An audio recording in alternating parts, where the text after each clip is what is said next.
these nesting dolls, these fields are open and flowing, and there's a lot more energy flowing than we realize. So if any part of us is out of integrity with the frequency of truth, we're going to notice a holding, we're going to notice a block. And it was really like the last starshine that I worked with that really flushed this out in a community perspective for me. So we have all these communities here. This is the Caribbean coast, but further inland, there are these off-grid communities that are building, but they go so far and then they stop. These off-grid communities go so far and then they stop. And of course, there's the interdimensional interference and all that stuff. This is true. But at the same time, if everybody involved in those projects had the ability, the freedom, the presence to speak their truth in the moment that they're having it with their community, without fear of repercussion, without fear of what it's going to do, or without judgment of, oh, that's not all love and light, what I have to say. You know what I mean? If they could just really be free inside of themselves and say things out loud, these interdimensional forces that interfere with these off-grid communities, with these visionary communities, it wouldn't have the power that it has. The reason why it gets, the reason why a lot of this power, this falseness stays in place is because people are still in that learning curve of how to be in the truth. Now, there's phases to being in your truth, okay? And it's not who you think you are truth either. So that adds to the complication, because a lot of people are growing up thinking thoughts and conditionings that are the opposite of their truth, right? So first, know thyself. We have to really get clear on what is a truth inside of me versus an ego driver perception that I think is inside of me, that I think is real, right? So there's that thing. But then once you open up to that, then there's a matter of how do you relate to the outer world with this authenticity, with this truth? Especially when, and I think you guys might relate to this, is that when you're in a community or you're with people that don't want to know the truth, or where there's a silent agreement not to speak the truth, right? Then it gets tricky. Like, how do you navigate with this? And I think this is what people are discovering, and why there's such a rearrangement of locale for people right now.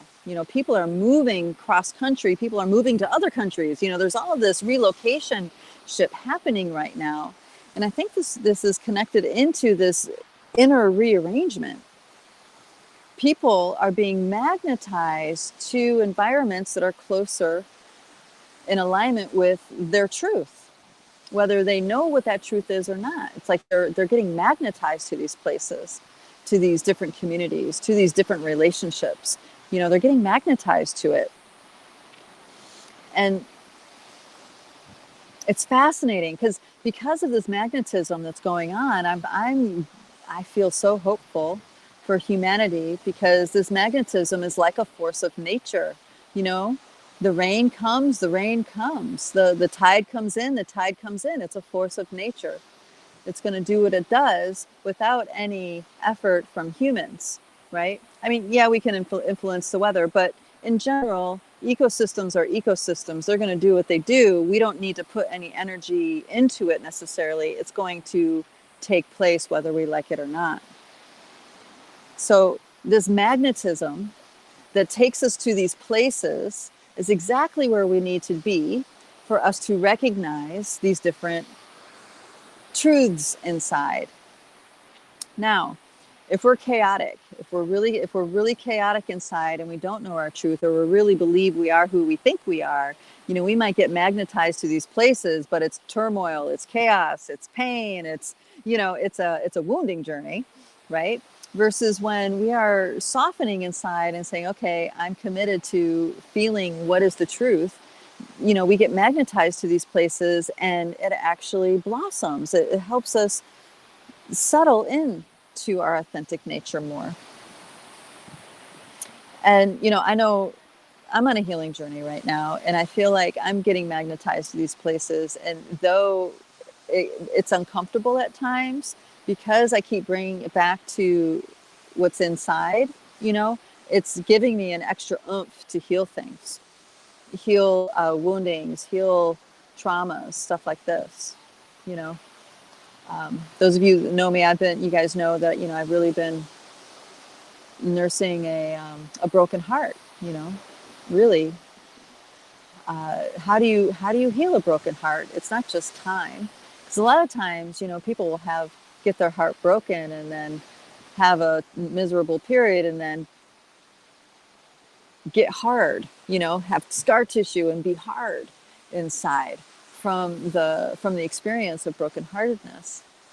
And I'm committed to the opposite of that. It's like I realize that a broken heart, as painful as it is and unpleasant, it's an opportunity to open your heart more. It's an opportunity to go even deeper inside of the truth of who I am. It's like it's cracking me open.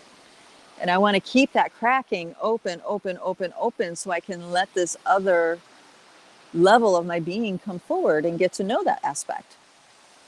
And that's kind of the opposite of how humans have been dealing with it, but it's really what needs to happen. I know I'm kind of bouncing around here. I'm tying it all together. It's all coming together, I promise.